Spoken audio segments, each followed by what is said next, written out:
क्या आपकी भी अल्ट्रासाउंड या सीटी स्कैन की रिपोर्ट में यह पता चला है कि आपको मिड यूरेट्रिक स्टोन है? तो बने रहें इस वीडियो में, क्योंकि इसमें हम बात करेंगे कि मिड यूरेट्रिक स्टोन्स क्या होते हैं, उनका ट्रीटमेंट कैसे होता है और कब हमें उन्हें निकालने की जरूरत होती है। नमस्कार दोस्तों, मेरा नाम है डॉक्टर दीपांशु गुप्ता।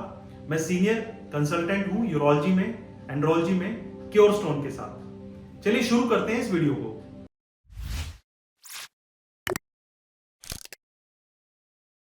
इस वीडियो को शुरू करने से पहले हमें समझना होगा कि यूरेटर क्या होता है और ये कैसे 3 पार्ट में हम डिवाइड करते हैं।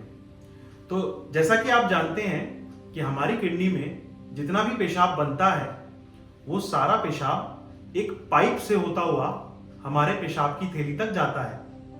अब इस पाइप को, क्योंकि ये थोड़ी लंबी पाइप होती है, इसलिए इसको 3 पार्ट्स में डिवाइड किया जाता है: upper part, middle part and lower part. तो जो अपर पार्ट है वो शुरू होता है हमारे किडनी के पेल्विस हिस्से से और ये पार्ट जाता है हमारे पीछे की हड्डी, जिसे हम सैक्रम बोलते हैं, उसके अपर बॉर्डर तक। इतने हिस्से को हम अपर यूरेटर बोलते हैं।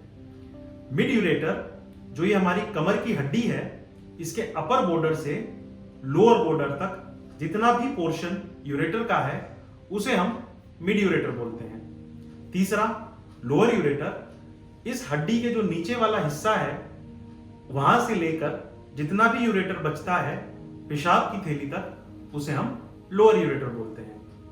तो कभी भी हमारे स्टोन्स यूरेटर में नहीं बनते हैं, ये हमेशा किडनी में ही बनते हैं और वहीं से ही सरक कर हमारे मिड यूरेटर तक आ जाते हैं। तो अब हम बात करते हैं कि अगर सपोज आपको मिड यूरेटर का स्टोन है तो क्या फैक्टर्स ऐसे हैं जो कि डिसाइड करते हैं कि आपको ट्रीटमेंट के लिए या सर्जरी के लिए, प्रोसीजर के लिए जाना चाहिए और कब आप वेट कर सकते हैं। तो 6 या 7 ऐसे फैक्टर्स होते हैं जो कि इस चीज को डिसाइड करते हैं। चलिए उनके बारे में डिस्कस करते हैं। सबसे पहला है स्टोन का साइज।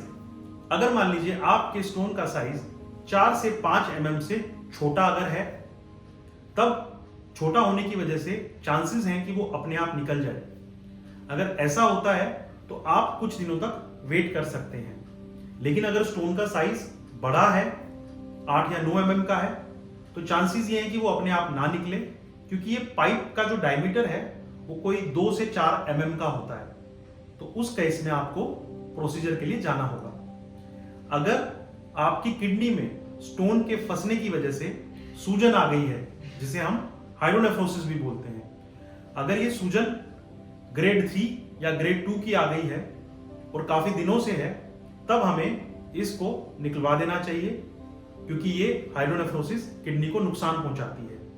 अगर ग्रेड 1 की सूजन है या सूजन नहीं है तो हम कुछ दिनों के लिए वेट कर सकते हैं। तीसरा है, अगर कोई पेशेंट ऐसे हैं जिसमें स्टोन की वजह से किडनी में पस बन गई है, इन्फेक्शन बन गया है, उनको फीवर आ रहा है, तब हमें इस स्टोन को निकलवा देना चाहिए या स्टेंट डलवा लेना चाहिए। चौथा रहता है कि कोई पेशेंट्स हैं जिनको सिंगल फंक्शनिंग किडनी ही है और उसी में ही ये स्टोन फंस गया है, तब ये एक सेमी इमरजेंसी बन जाती है, तब हमें इस स्टोन को तुरंत निकलवा लेना चाहिए। अगर कोई पेशेंट है जिनको बहुत सीवियर पेन हो रहा है, इतना पेन हो रहा है कि वो पेन किलर्स से रिजोल्व नहीं हो पा रहा है और वो नॉर्मल अपने काम पर नहीं जा पा रहे हैं, तब भी हमें इस स्टोन को निकलवा लेना चाहिए।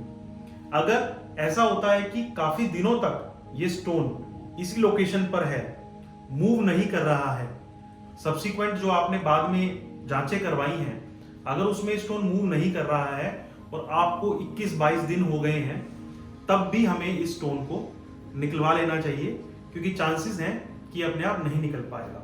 अब बात करते हैं कि अगर मिड यूरेट्रिक स्टोन्स हो गए हैं तो उसको रिमूव करने के लिए हमारे पास क्या ऑप्शंस हैं। देखिए, मिड यूरेटर का स्टोन जो है वो ऑब्वियसली उसके साइज पे डिपेंड करेगा।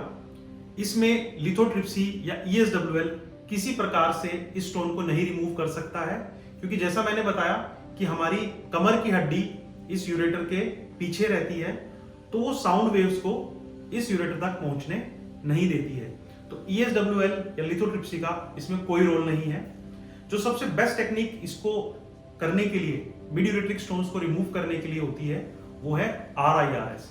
RIRS का फायदा ये है क्योंकि इसमें हम एक फ्लेक्सिबल स्कोप का इस्तेमाल करते हैं, तो अगर ये स्टोन मिड यूरेटर से निकलकर अपर यूरेटर की तरफ चला जाता है, क्योंकि कई बार पानी के प्रेशर से ये स्टोन अपर यूरेटर में भी चला जा सकता है या फिर किडनी में भी जा सकता है, तो उस पोजीशन में हम अपने स्कोप को भी डायरेक्ट किडनी तक ले जा सकते हैं और इस स्टोन को रिमूव कर सकते हैं। अगर मान लीजिए स्टोन का साइज काफी ज्यादा बड़ा है और 3 या 4 सेंटीमीटर का, जो कि रेयर ओकेजन्स में हमको देखने को मिलता है, तब हम इसे लैप्रोस्कोपी या ओपन टेक्निक से भी निकाल सकते हैं। लेकिन काफी सारे डॉक्टर्स इन पेशेंट्स में URS सजेस्ट करते हैं। URS में हम एक हार्ड स्कोप, एक रिजिड स्कोप इस्तेमाल करते हैं, तो कई केसेस में वो इन स्टोन्स को रिमूव कर सकता है। बट अगर आपका स्टोन पूरा किडनी तक चला जाए ड्यूरिंग द प्रोसीजर, तब हम उसको रिट्रीव नहीं कर सकते हैं। तो मैं उम्मीद करता हूं कि मिड यूरेटर के स्टोन्स के बारे में आप जान गए होंगे, कब हमें ट्रीटमेंट की आवश्यकता है और क्या ट्रीटमेंट्स अवेलेबल हैं, इसके बारे में आपको पूर्ण जानकारी मैं दे पाया। धन्यवाद।